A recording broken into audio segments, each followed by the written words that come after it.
The crash echoed through the glass-walled conference room like an explosion. For a split second, no one breathed. My prototype, 6 months of late nights, 12 redesigns, and 2 maxed-out credit cards worth of materials lay in jagged pieces across the polished floor. Garbage. Mr. Huxley, our CEO, spat, his face red with rage. This is what you've been wasting company resources on? You're a waste of salary, Michelle. The room went still. The client, Mr. Raymond Carter, founder of one of the largest rehabilitation tech companies in the country, watched silently. His expression was unreadable, his hands folded neatly on the table. Around him, our senior engineers and project leads avoided my eyes, their faces pale. I couldn't move. My mind refused to process the scene. The shattered parts, the adaptive joint frame, the carbon fiber exoskeleton, the delicate mechanical pulleys, all of it represented me. My effort, my belief, my future. And now it was just debris under Mr. Huxley's shoes. Sir? I managed, my voice trembling. You didn't even let me explain the calibration. He cut me off with a wave. Explain? To who? Do you see yourself standing here, embarrassing this company in front of our biggest client? Laughter rippled from one of the executives, a nervous, sycophantic sound. I felt my cheeks burn. But then something happened I didn't expect. Mr. Carter turned to me, calmly, deliberately. His eyes, sharp and observant, studied the scattered pieces, then lifted to meet mine. May I have your contact details, please? He asked. The room froze again. Even Huxley blinked. My contact? I stammered. Yes, Carter said, extending a hand. For follow-up. I hesitated only a second before pulling one of my personal cards from my notebook. My hands were shaking. I handed it to him directly, watching as he slipped it into his jacket pocket with quiet precision. Huxley forced a smile. Mr. Carter, don't worry. We'll have a real team start from scratch. Michelle's little experiments don't represent our company's standards. Carter's eyes never left mine. I see, he said evenly. Then I'll be in touch. That was it. He stood, shook hands mechanically with the others, and walked out.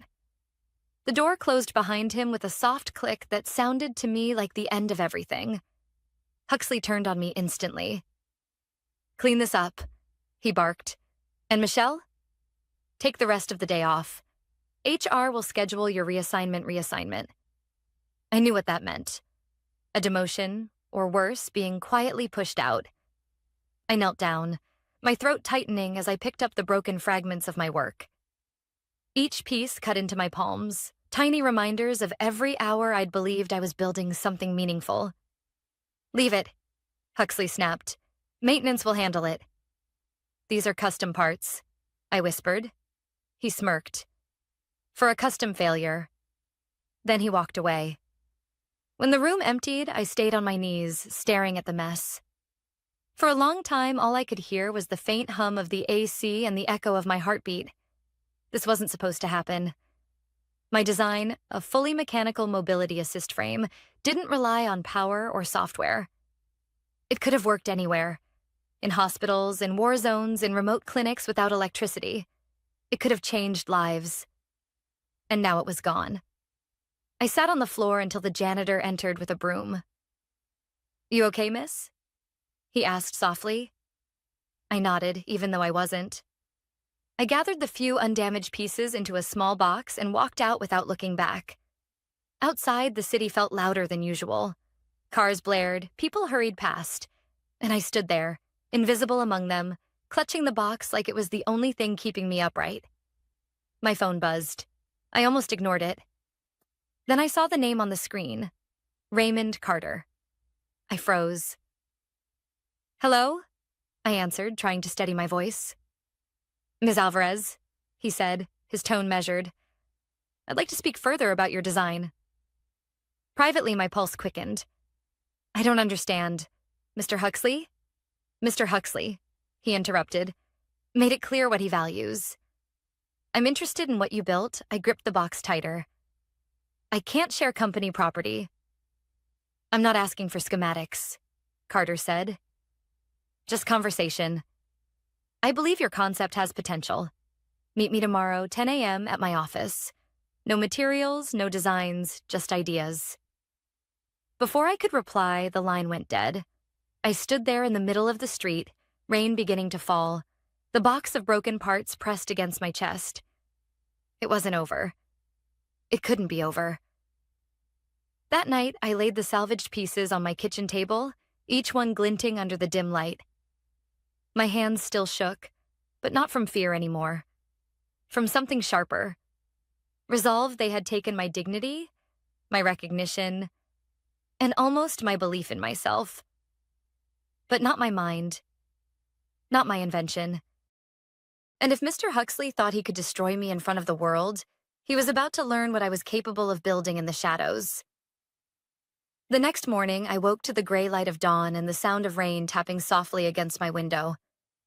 I hadn't slept much.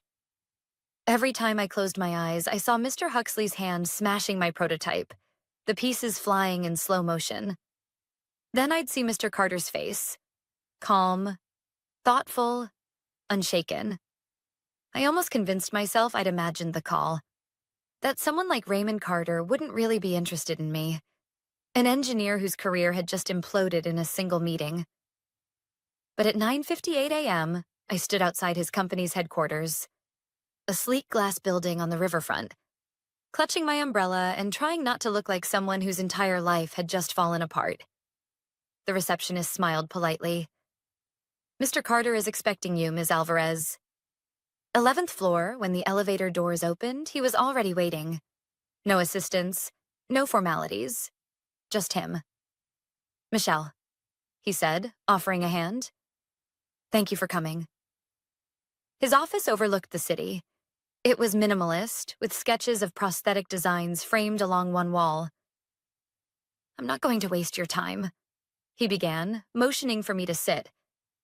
"Yesterday, I saw something that shouldn't have been dismissed. That prototype. You were onto something. A mechanical solution that doesn't rely on power or electronics. You were thinking globally, not just commercially," I hesitated. "Mr. Carter, the design technically belongs to the company. Anything I built while employed is theirs. Yes," he finished. "I know how these contracts work. I'm not asking for blueprints or proprietary files. I just want to hear what you see when you think about mobility." That question stopped me. Nobody had ever asked it like that before. Not my colleagues, not my bosses. I found myself talking about accessibility in rural areas, about how electronic prosthetics fail when batteries die, about how a simple, durable design could restore independence to people who had been left behind by modern tech. Carter listened without interrupting. When I finished, he leaned forward. "I want you to have a space to keep developing this idea, independently. My foundation supports engineers who create practical solutions for real-world challenges. We'll provide tools, workshop access, even advisors if you need them. No contracts yet, just a chance to build freely." My instinct was to say no. It sounded too good to be real. "If my company finds out, they won't," he said calmly. "You won't use their data or resources. Just your mind." I exhaled slowly. For the first time in months, hope didn't feel impossible. "I'll do it," I said quietly. That evening, I took the metro across town to a small industrial space Carter had arranged, a shared workshop used by independent engineers and fabricators. It wasn't fancy, but the air smelled like metal, resin, and possibility. Over the next 2 weeks, I lived 2 lives. By day, I sat at my corporate desk, assigned to meaningless process reports that no one would ever read. Huxley barely looked at me, but I could sense he was watching, waiting for me to quit. By night, I built. Carter's team had introduced me to a machinist named Leon, a quiet older man who'd spent 30 years repairing medical equipment in developing countries. He watched me struggle one night with a stubborn joint mechanism and said, "You're over-engineering it. It needs to survive dust, rain, kids kicking it. Think simpler." That sentence reshaped everything. I stripped the design back to its core, A frame that could be repaired with a wrench and a screwdriver, adjustable without electronics, adaptable to different bodies. Each night I left the workshop exhausted but alive. For the first time since joining Huxley Dynamics, I felt like an engineer again. Then, one Thursday afternoon, I nearly lost everything. I was at my desk when an email popped up from HR, mandatory review meeting. Tomorrow at 10 a.m. My stomach dropped. I opened the message. Vague wording, no agenda, requested presence. But I recognized the timing. Tomorrow was the quarterly review with the board. Huxley had probably decided to make an example of me before the executives. That night, I went to the workshop anyway. Leon looked up as I entered, rain dripping from my coat. Long day? I nodded, tightening my ponytail. Might be my last day at that company. He smiled faintly. Maybe that's not a bad thing. I worked for hours, tuning the adaptive suspension system, adding a dust-sealed joint that clicked perfectly into place. When I stepped back at 2 a.m., covered in grease and fatigue, the prototype stood finished. Functional. Beautiful. It wasn't company property. Every part had been machined from scratch, every measurement recalculated from memory. It was mine. I snapped a few photos, uploaded the specifications to a secure drive, and sat on the floor beside it, listening to the hum of the workshop.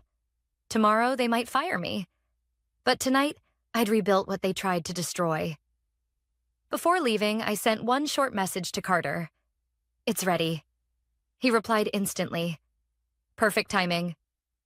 Bring it tomorrow to the Industry Advancement Forum at 2 p.m. Huxley will be there. My breath caught.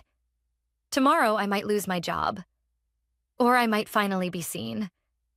Either way, something was about to break again. But this time, it wouldn't be me. The morning of the forum began with silence. No rain, no city noise. Just the low hum of nerves under my skin. I hadn't slept at all. The prototype stood in my living room, gleaming faintly in the early light. Every joint and hinge caught the sun like a promise. At 8:30, I put on my only tailored suit and tied my hair into a low bun. Then I slipped the mechanical frame, my rebuilt design, carefully into its protective case. My hands trembled as I latched it shut. Before heading to the forum, I still had one obligation left. The HR meeting at Huxley Dynamics. The office was too quiet when I arrived. People avoided my eyes, as if they already knew what was coming. The receptionist gave a rehearsed smile. They're waiting for you in conference room B. Inside, Mr. Huxley sat at the head of the table with 2 HR representatives. The mood was formal, almost sterile. Michelle. Huxley began smoothly, as if yesterday's humiliation had never happened. We've reviewed your recent performance and decided that your current role doesn't align with company priorities. We're offering you a reassignment with reduced scope, or a separation package. I stared at him. You're demoting me? He gave a sympathetic half smile. I'm offering you stability. After what happened, some might say I'm being generous. Something inside me went cold. You mean after you destroyed my work in front of a client? Huxley's expression hardened. You're out of line. That project was unsanctioned, over budget, and fundamentally flawed. I took a slow breath. Then why did the client ask for my contact details? That got him. For just a second, his jaw tightened. Carter doesn't understand the market. His foundation makes donations, not progress. Don't get any ideas, Michelle. You signed a non-compete and confidentiality agreement. You try anything, and I'll make sure your career ends here. I held his gaze. You already tried. He didn't like that.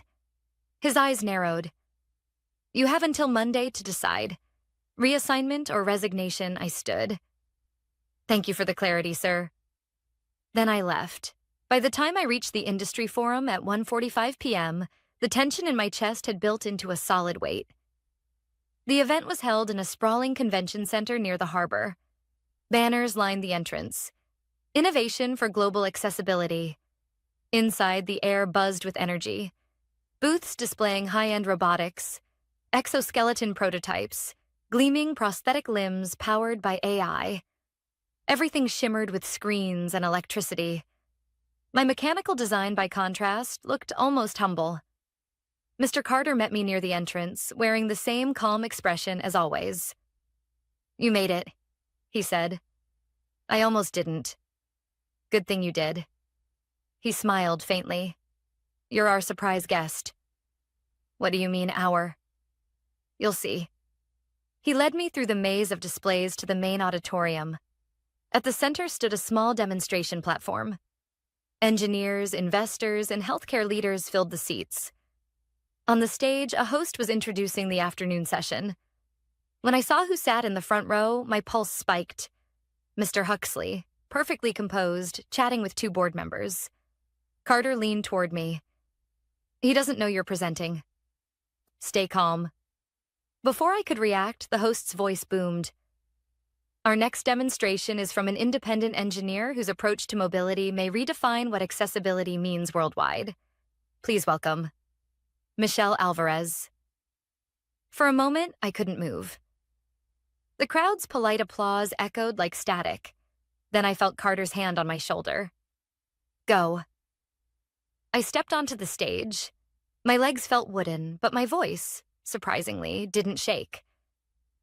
"Good afternoon," I began. "This design is called the AURA frame. It's a fully mechanical mobility system that functions without power, software, or charging. It adapts to terrain and user weight using simple physics. No batteries, no circuits, just engineering." Gasps and murmurs spread as I unveiled the prototype. The frame unfolded smoothly, the joints adjusting automatically as I demonstrated. I explained the mechanics, the load distribution, the self-locking joints, the sealed bearings designed for dust resistance. "This can be manufactured at 1/3 the cost of electronic models," I said, "and maintained anywhere in the world with a wrench and basic tools." I invited a volunteer from the audience, a man using a cane, to test it. He hesitated, then stood, curiosity overcoming caution. When he placed his hands on the frame and began to walk, the system adjusted instantly to his stride. The audience leaned forward. The man smiled. "It's effortless," he said softly. A ripple of applause spread through the hall. I caught sight of Huxley's face. Shock first, then fury. After the demonstration, questions poured in. Doctors asked about adaptability, investors about patents. I answered each one steadily, explaining that the design was independent, personally developed, and open to collaboration. When the applause finally died down, Carter joined me on stage. "Thank you, Michelle," he said into the mic. "Innovation doesn't always need electricity. It just needs courage." The audience stood, clapping. Cameras flashed. Huxley didn't move. As soon as the session ended, he pushed through the crowd, face pale, eyes burning. "What the hell was that?" he hissed. "Proof," I said quietly, "that you broke the wrong prototype." He looked around. Reporters, cameras, his board members whispering. And for the first time, he looked afraid. 30 minutes later, as I packed up my equipment backstage, my phone rang. "Unknown number," I answered. "Michelle." Huxley's voice was low, desperate. "We need to talk. Please, don't sign anything with Carter. Come back to the office. I'm begging you." I paused, watching the crowd still buzzing outside. It was strange hearing him beg. And in that moment, I realized the power he'd used to control me had never really been his. It had always been mine. The night after the forum, my phone didn't stop buzzing. Messages from former coworkers, LinkedIn requests, emails from journalists, even old university professors who had seen the demonstration online. It was surreal. But between all the noise, one message stood out. From Mr. Huxley, 11:47 p.m. "We need to meet first thing tomorrow. There are serious legal implications for what you did." I read it twice, my stomach tightening. Legal implications. Of course, he wouldn't go down quietly. By morning, the story had spread across multiple tech news outlets. Independent engineer showcases groundbreaking non-electric mobility frame. My name in the headline, my face in the photos, my prototype front and center. They called it a quiet revolution in assistive technology. And behind those articles, I could feel the growing panic inside Huxley Dynamics. At 9 a.m., my former colleague Priya called. "Michelle, are you okay?" "Things are insane here." The board called an emergency meeting. Huxley's losing it. I tried to steady my voice. "Did they say why?" "They're furious. Carter's Foundation contacted them last night, apparently offering partnership talks, but only if you're involved. The board's demanding explanations, and Huxley's spinning stories faster than ever." I sighed. "Let me guess. He's saying the prototype was company property?" "Exactly. But the documentation doesn't match. There's no record of any internal design submission under your name or his. He told people you abandoned the concept months ago." "Of course he did." "Be careful, Michelle. He's dangerous when he feels cornered." By 10:30, my email pinged again. From Board Secretary. Subject: Attendance requested emergency executive session. 12 p.m. Your presence is requested regarding the Aura frame demonstration and intellectual property inquiry. I stared at the screen. They wanted me there. Carter called moments later. "They'll try to intimidate you," he said evenly. "Keep calm. You have the truth and documentation. That's all you need." I took a cab across town to the company headquarters I'd left only days earlier. As the elevator climbed, I felt the same knot in my stomach I used to feel before every review meeting. Except this time, the fear was different. Sharper. Controlled. When the doors opened, 2 security guards escorted me to the executive boardroom. The air inside was heavy. Around the long table sat the board members, the general counsel, and at the far end, Mr. Huxley. His face looked strained, sleepless eyes, forced composure. "Ms. Alvarez," the chairwoman began, "thank you for coming on short notice. We have questions about the AURA prototype you presented yesterday." I nodded. "Of course." Huxley jumped in immediately. "Before we begin, I'd like to clarify that Ms. Alvarez's design work was developed during her employment under company resources. Her public presentation was unauthorized and in violation of her contract." The chairwoman raised a hand. "We'll hear all sides." She turned to me. "Ms. Alvarez, your response?" I met her gaze. The design presented at the forum was my independent work, built entirely outside company hours and with personal or third-party resources. The concept predates my employment and is fully documented in my graduate research. The general counsel adjusted her glasses. "Do you have proof of that?" "Yes," I said, handing over a folder. Inside were dated schematics, thesis excerpts, and time-stamped design notes from 3 years ago. These documents show the development timeline and the original adaptive joint concept. Huxley leaned forward, voice rising. "This is irrelevant." She still used company methodology and exposure gained through our clients. That's theft of opportunity. One of the board members frowned. "Mr. Huxley, is it true that you presented similar mechanical mobility concepts at last month's healthcare summit as your own?" Huxley blinked. "That was an internal strategy update." The chairwoman turned to another member. "We've reviewed the transcript from that presentation. The phrasing, 'my team's abandoned mechanical prototypes,' appears to refer to Ms. Alvarez's work." The room went silent. Huxley's jaw flexed. "You're misinterpreting it." I was summarizing our direction, not claiming ownership. Carter, who had been silent until now, spoke from the side of the room. "With respect, Mr. Huxley, your direction almost buried technology that could change thousands of lives. If Michelle hadn't rebuilt it, you'd still be calling it impractical." The board chair nodded slowly.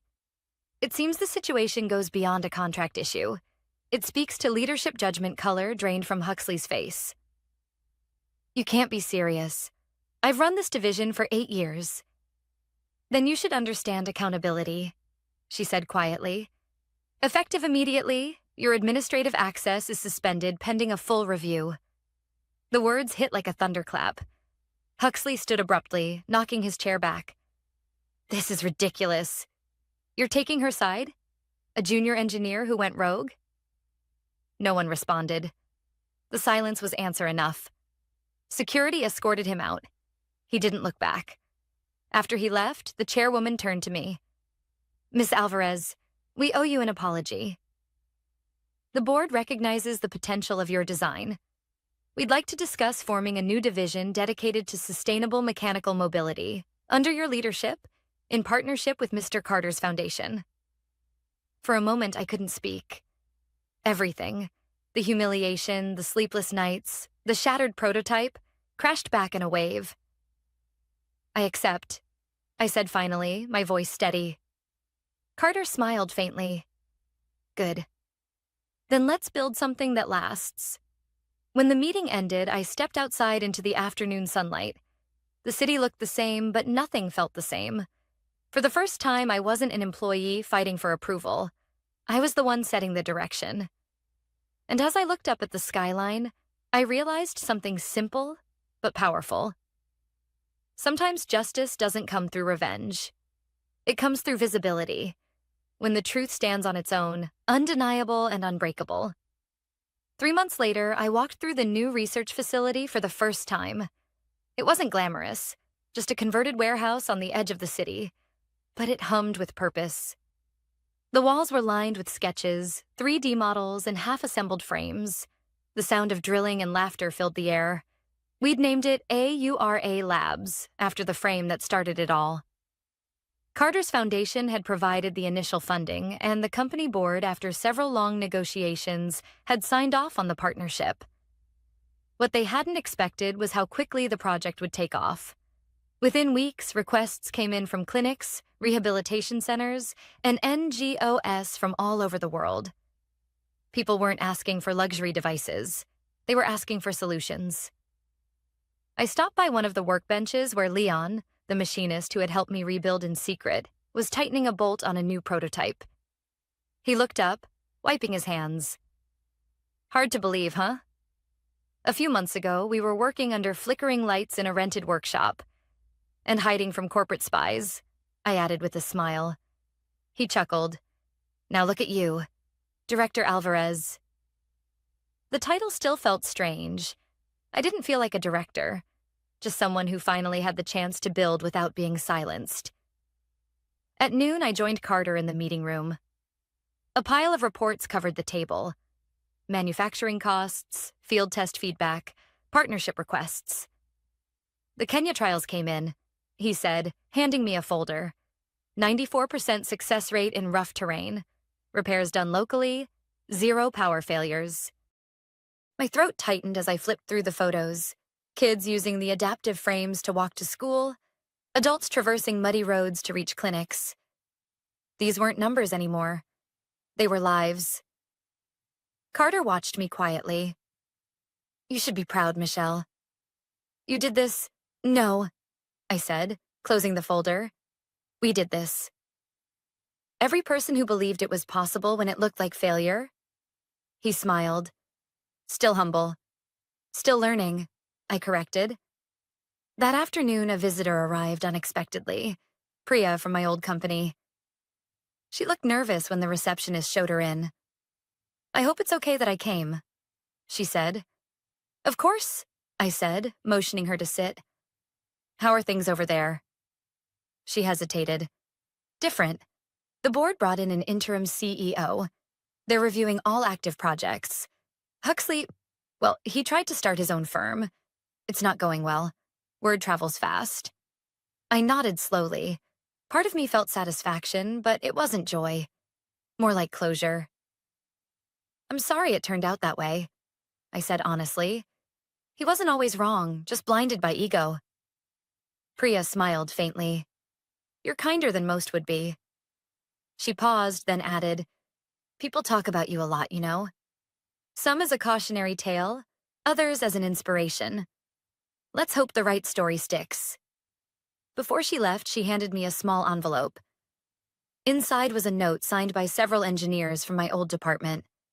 Thanks for showing us that good ideas don't die just because someone else can't see them. I folded it carefully and slipped it into my notebook. Later that evening, after everyone had gone home, I stayed behind. The workshop lights cast long shadows across the floor, just like that night months ago when I rebuilt the first prototype in secret. I traced my fingers along one of the new frames, sleeker now, lighter, but still built on the same principle: simplicity, reliability, dignity. Sometimes when people talk about revenge, they picture fire and destruction, making the other person lose what they took from you. But standing there, surrounded by creation, I realized my revenge had already happened. I hadn't destroyed anything. I'd simply built something they couldn't ignore. The next week, our labs hosted an open demonstration for journalists and investors. This time, I didn't tremble when I stepped onto the stage. Cameras flashed, but I didn't feel exposed. I felt grounded. 6 months ago, I began. A prototype was destroyed in front of a client. At the time, I thought it was the end of my career. But sometimes when something breaks, it's not a failure. It's a signal to rebuild better. I held up the new model. These devices are now being distributed to clinics in 12 countries. They run without power, without complex parts, and can be repaired by local technicians. That's the power of engineering that serves, not just impresses. The applause came slowly at first, then grew into a standing ovation. Somewhere in the crowd, I saw Priya smiling, and next to her, unexpectedly, was the chairwoman of Huxley Dynamics, nodding in quiet approval. After the event, I stepped outside. The sun was setting, painting the sky in gold and orange. The city felt lighter somehow, as if all the noise had softened. Carter joined me on the steps. "So," he said, "what's next?" I looked at the skyline and smiled. "We build. And this time we make sure no one gets left behind." He nodded. "That's a mission worth keeping." As he walked away, I stood for a long moment, breathing in the cool evening air. Everything that had once been broken, my confidence, my reputation, my creation, had been rebuilt stronger. And I realized that revenge wasn't the real ending. Creation was. Because when you stop fighting to be seen and start building something undeniable, you don't need to shout. The world will see you anyway.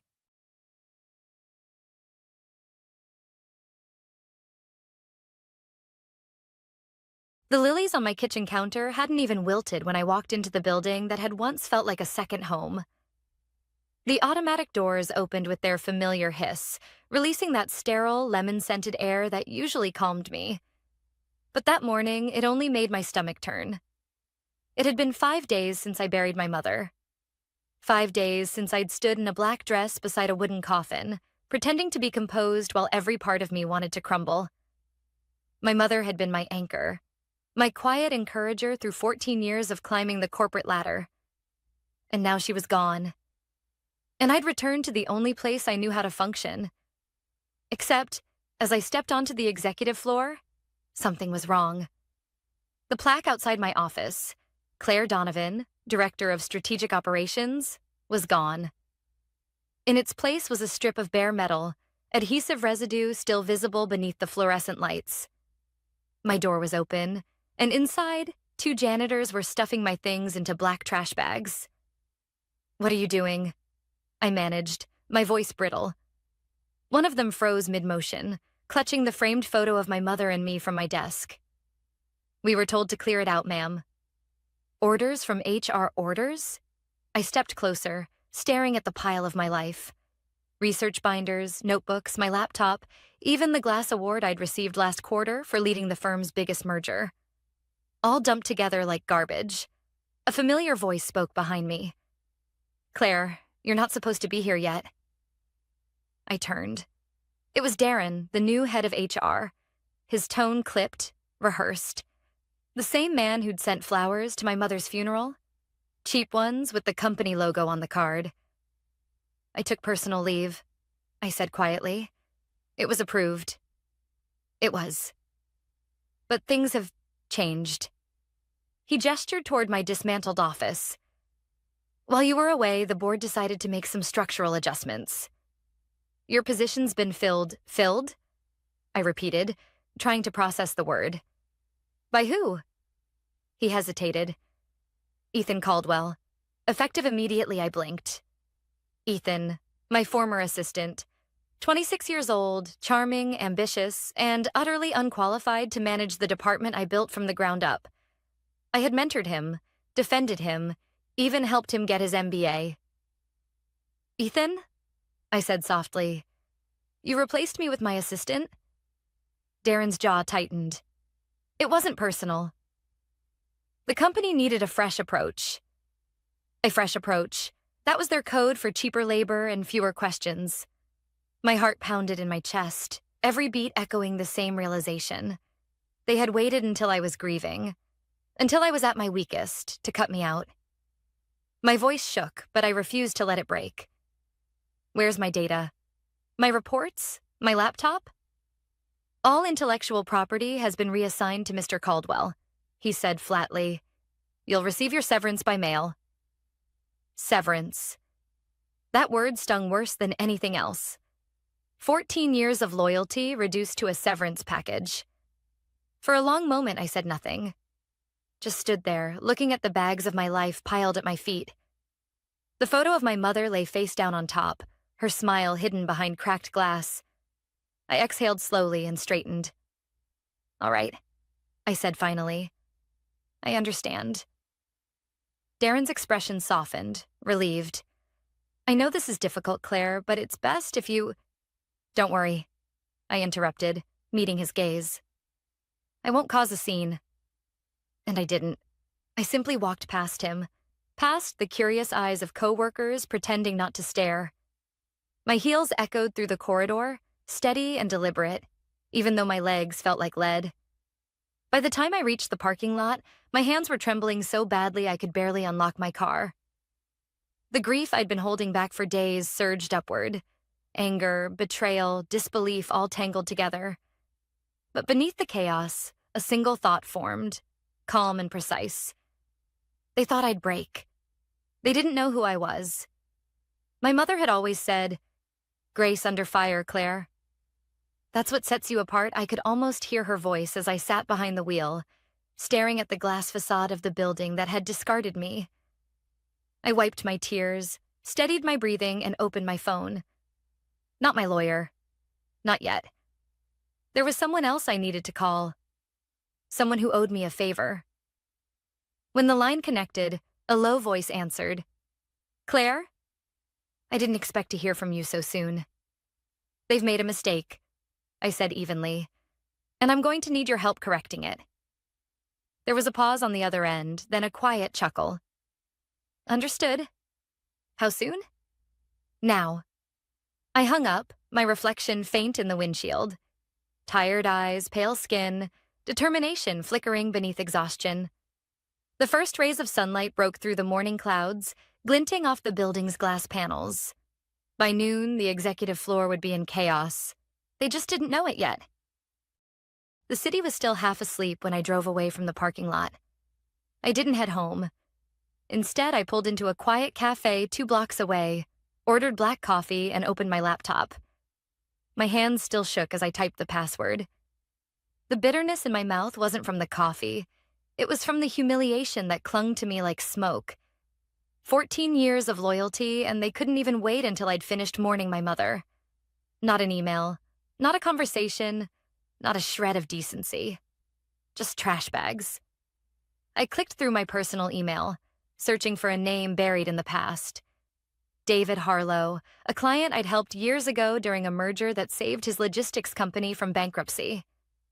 He'd once told me, "If you ever need something, Claire, call me directly." I don't forget who saves me. I hadn't thought about that line until now. I typed out a brief message. David, it's Claire Donovan. Something happened at the firm. I need to meet. Today, if possible. It's urgent. Before I could close my laptop, a reply pinged back. My office, 10 a.m. Bring everything you've got. I glanced at the clock. 8:42. The phone call I'd made earlier wasn't to a lawyer or to HR. It had been to David's assistant. The man now sat on the board of Arcturus Holdings, one of the firm's biggest clients. If anyone could shake the foundation of the company that betrayed me, it was him. When I arrived at Arcturus Tower, David greeted me personally in the lobby. He looked older than I remembered. Gray hair now where there had been black, but the same sharp, calculating eyes. "Claire," he said, ushering me into his office. "You look like hell." "I buried my mother last week," I replied quietly. "And this morning I lost my job." He frowned, gesturing for me to sit. "What happened?" I told him everything. How I returned to find my name gone, my files reassigned, my position handed to Ethan Caldwell. I didn't cry. I simply laid out the facts the way I used to present quarterly reports. Concise, methodical, controlled. When I finished, he leaned back in his chair.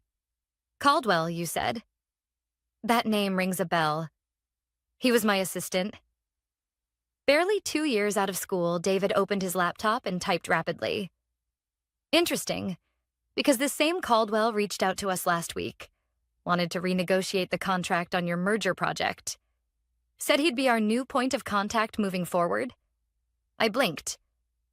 "That project isn't even finalized yet. The confidentiality clauses?" "Exactly." He turned the screen toward me. He already sent a proposal, with revisions that would cost us an extra $3 million annually. My stomach dropped. He's trying to exploit the client base I built. David smiled coldly. "Then maybe it's time your old company learns what loyalty looks like." He made a call, short and clipped. "Put all current negotiations with Donovan and Pierce on hold. Tell the partners we're reviewing irregularities in their contract handling. And Claire, you'll come in as our independent consultant during this review." I stared at him. "You're serious?" "Dead serious," he said. "If Caldwell wants to play executive, let's see how he handles the fallout." Something inside me shifted then. For the first time in days, the fog of grief and exhaustion cleared. My mother used to say, "Don't fight anger with noise. Fight it with precision." I finally understood what she meant. By the time I left Arcturus, the sun was high. My inbox had already started to fill with forwarded emails from David's team. The review announcement was spreading quickly. By noon, it would reach Donovan and Pierce's executive floor, the same people who had thrown my name away like trash. I parked near the river, opened my laptop again, and watched the dominoes begin to fall. Within an hour, messages leaked to the press contacts still saved in my old email chain. Headlines started to form. Major client suspends $60 million contract with Donovan and Pierce pending internal audit. I imagined the panic in the boardroom. The CFO pacing. Darren calling emergency meetings. Ethan trying to explain why their biggest client had suddenly gone silent. My phone buzzed. It was an unknown number.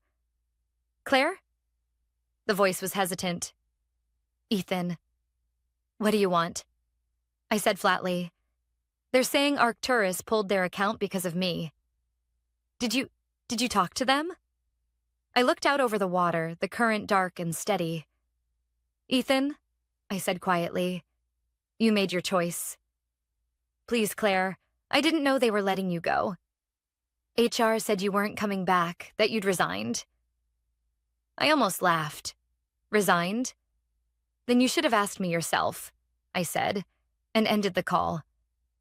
As the phone screen dimmed, I felt a strange calm settle over me. Not vengeance, exactly. Clarity. They'd taken my job while I was mourning. Now I'd taken their stability while they were celebrating. By noon, as I promised, chaos hit the entire executive floor. And it was only the beginning. By the next morning, my phone wouldn't stop buzzing. Texts, missed calls, unknown numbers. I sat at my kitchen table in the same black dress I'd worn to my mother's funeral, cold coffee untouched beside me. The city was waking up again, but for the people at Donovan and Pierce, the morning was chaos. The first news headline hit before 8 a.m. Arcturus Holdings freezes $60 million contract pending audit over possible mismanagement. By 9 a.m., two more appeared, mentioning a senior-level shakeup and possible misconduct within strategic operations. I hadn't leaked anything. I didn't have to. The story had legs of its own. Still, I didn't feel triumphant. Not yet. I wasn't after revenge for the sake of revenge. I just wanted the truth out. My laptop pinged with a message from David Harlow. It's working. Their PR team reached out. Expect contact soon. He wasn't wrong. At 9:26, my phone rang again. This time, the caller ID displayed Darren Holt, HR director. I let it ring once before answering. Claire Donovan. A pause. Claire, we, need to talk. I could hear the strain in his voice. About what, Darren? The part where you fired me while I was arranging my mother's funeral? Or the part where you gave my job to someone half-qualified? He exhaled sharply. No one fired you. There was a misunderstanding. The board assumed you were taking an extended leave. Extended leave? I repeated, incredulous. Then why did you remove my name from the door? That was a clerical error. Look, the situation with Arcturus is bad. The partners are asking questions. They need clarity. Then maybe they should have thought about clarity before they gutted the department. He hesitated, lowering his voice. The managing partner wants to meet. Today. They're offering to bring you back, temporarily, to help stabilize things. I stared out the window at the gray skyline. The same building that had discarded me now wanted my help. Send me the details, I said. I'll think about it. When I hung up, my pulse was steady, not racing. For the first time in days, I was in control. By noon, I was standing in the lobby of Donovan and Pierce again, wearing a dark blue suit and my mother's pearl earrings. I'd washed away the grief on my face with determination. The receptionist froze when she saw me. Ms. Donovan, I didn't realize you were alive? I finished for her with a small smile. Apparently neither did HR. The elevator ride to the 12th floor felt endless. Every floor that passed reminded me how much of my life had been spent here. Late nights, missed birthdays, endless strategy sessions. I'd built my reputation one client at a time, only to have it erased overnight. When the elevator doors opened, I was met with silence. People whispered as I passed. It was strange walking through the wreckage of what used to be my home turf. Darren was waiting outside the conference room. His tie was crooked, his smile forced. Thank you for coming. Inside, the managing partner, Richard Pierce, sat at the head of the table. A man who'd once toasted my promotion now couldn't even meet my eyes. Claire, he began, voice measured. We seem to have had a miscommunication. I folded my hands on the table. That's one word for it. He cleared his throat. We value your contributions deeply. Unfortunately, some premature administrative actions were taken during your leave. In light of the Arcturus situation, we'd like your assistance in reassuring them that operations remain stable. So you want me to fix the problem you created? Temporarily, he said, avoiding my stare. You'll of course be compensated. I leaned back, studying them. You replaced me with someone who wasn't ready, stripped my access, and handed over sensitive data to a man who violated client trust. And now you want me to clean it up for you. Darren spoke quickly. We made a mistake. Let's find a solution instead of assigning blame, I almost laughed. Now they wanted to avoid blame. All right, I said finally, surprising them both. I'll help, on one condition. Richard glanced up. Which is? I get full access to the internal correspondence regarding my department. Emails, directives, personnel changes, everything from the past 60 days, Darren frowned. That's confidential information. So was my termination, I said evenly. You want me to fix your crisis? I need transparency. They exchanged uneasy glances, then Richard nodded. Fine. You'll have temporary reinstatement as a consultant. As I stood, I added quietly, and Darren? Make sure my name is back on the door before the end of the day. He swallowed. Of course. By late afternoon, I was back in my office, or rather, what had once been my office. My nameplate had been reinstalled hastily. My shelves were half empty, and the faint scent of cleaning solution lingered. I powered up the computer they'd assigned me and started digging through the internal archives. Most files were routine. Project updates, expense reports. But buried in a folder labeled Operations Transition, I found something that made my heart stop.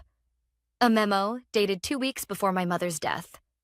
Subject line, Strategic Realignment. Proposal to replace C. Donovan. The sender? Darren Holt. The recipient? Richard Pierce. And CC'd at the bottom, Ethan Caldwell.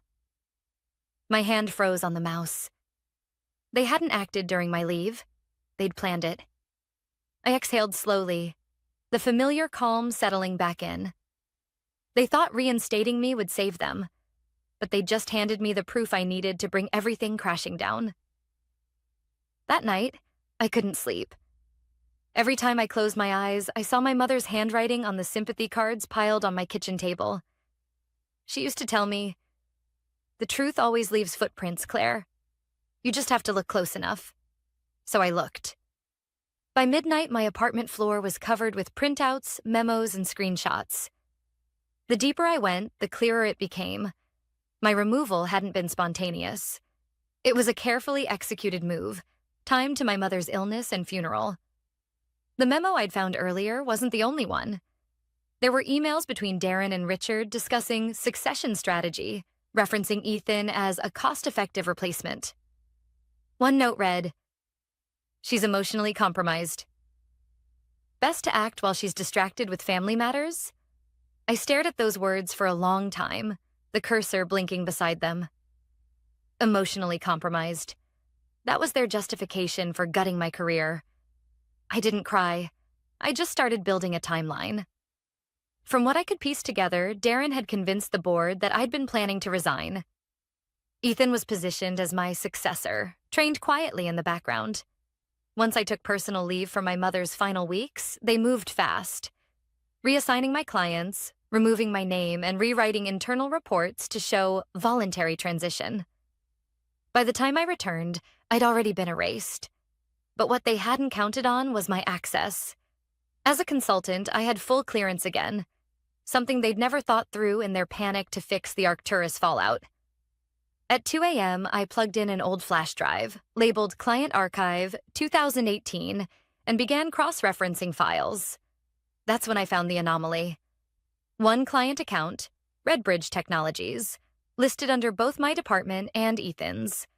Duplicate invoices, altered signatures, and payment trails that didn't match. Someone had been double billing under my credentials. I checked the timestamps. The falsified invoices had been created the week of my mother's funeral. Whoever had done it assumed I'd never see them. My pulse quickened. This wasn't just internal betrayal. It was fraud. The next morning, I arrived at the office before sunrise. The building was eerily quiet. Security lights reflected off the polished floor, and the faint hum of servers filled the air.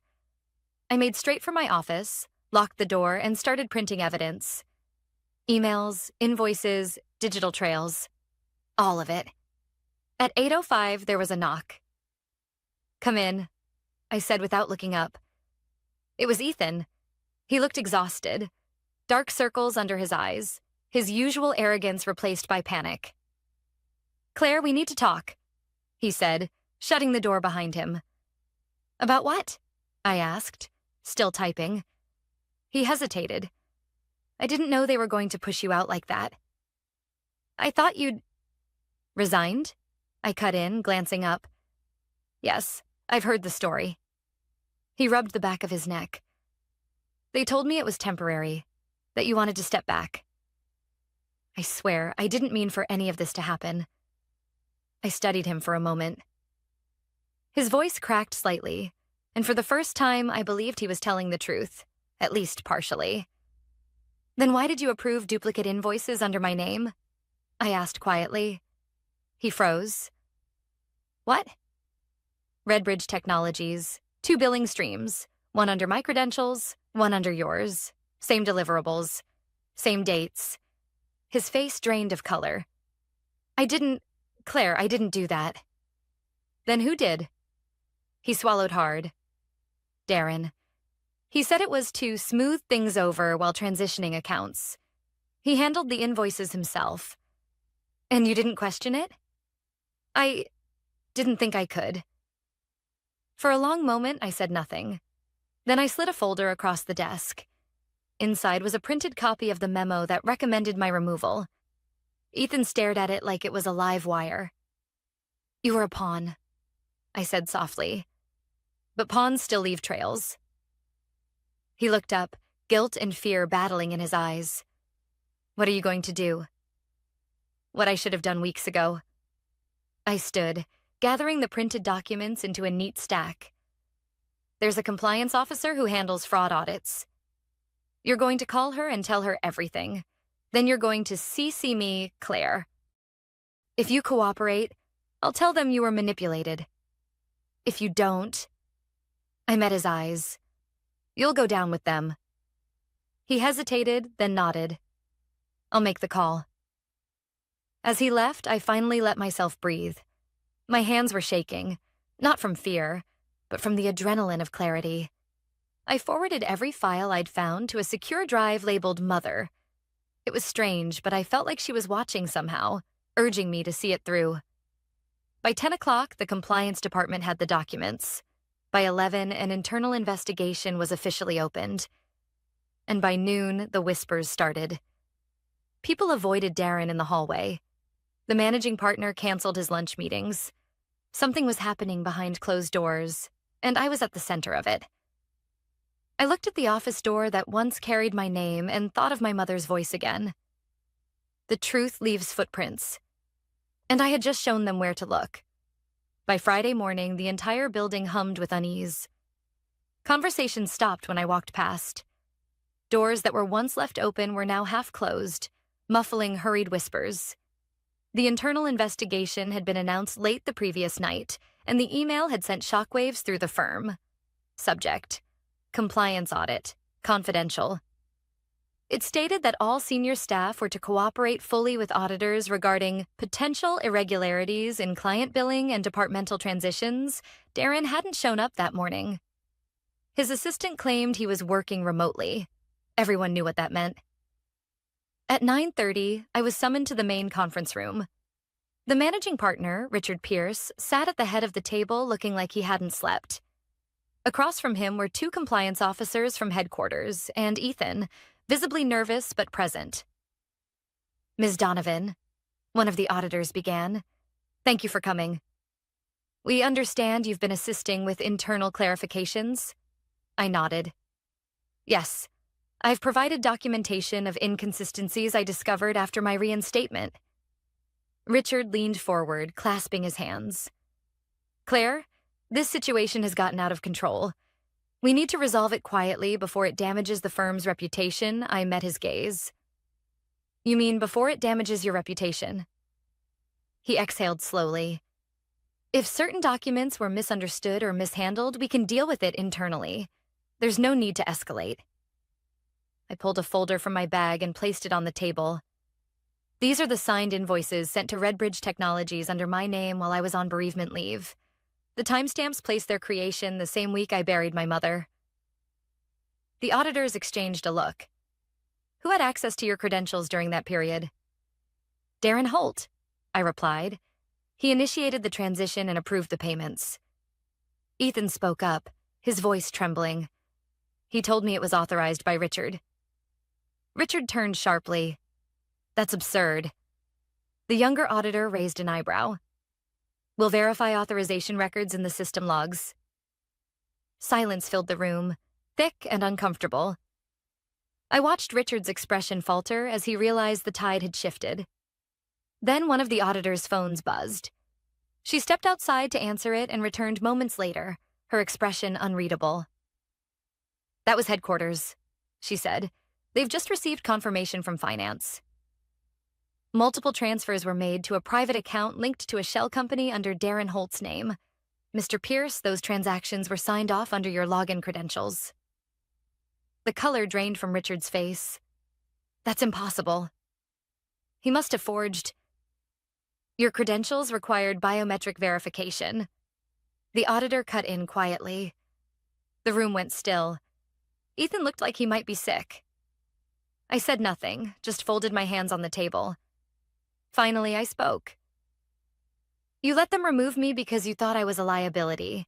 Grieving, distracted, easy to replace. And while you congratulated yourselves for being efficient, your HR director was bleeding money out of the firm right under your nose. Richard's voice cracked. Claire, you don't understand. I understand perfectly, I interrupted. You built a culture that rewarded convenience over integrity. You made my grief your opportunity. And now it's your downfall. The auditors stood. Effective immediately, both Mr. Pierce and Mr. Holt are suspended pending legal review. Ms. Donovan, your cooperation has been instrumental in uncovering this. They gathered their files and left the room, leaving behind a heavy silence. Richard slumped in his chair, defeated. Ethan stared at the table, pale and shaken. I rose quietly. I'll be leaving my badge at reception, I said. My work here is done. Ethan looked up. Claire, I'm sorry. I know, I said softly. Make sure you learn from this. Ambition means nothing without conscience. As I walked down the corridor for the last time, staff members looked up from their desks, eyes wide with unspoken questions. No one said a word. I didn't need them to. Outside, the crisp March air filled my lungs. The same city that had once felt suffocating now felt wide open. My phone buzzed with a message from David Harlow.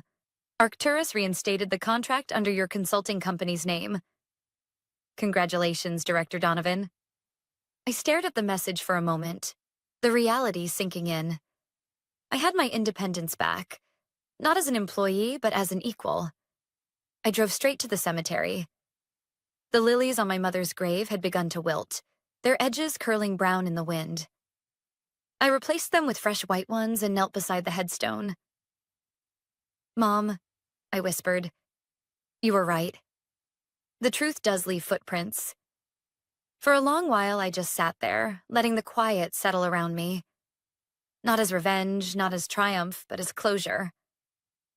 When I finally stood to leave, I felt lighter, like the version of me who'd walked into that office a week ago had been buried alongside the past. As I reached the car, my phone rang again. It was one of the compliance officers. Ms. Donovan, we've completed the initial review. Headquarters is offering you the position of Regional Director for Compliance and Ethics. They said your integrity saved the firm. For a moment, I couldn't speak.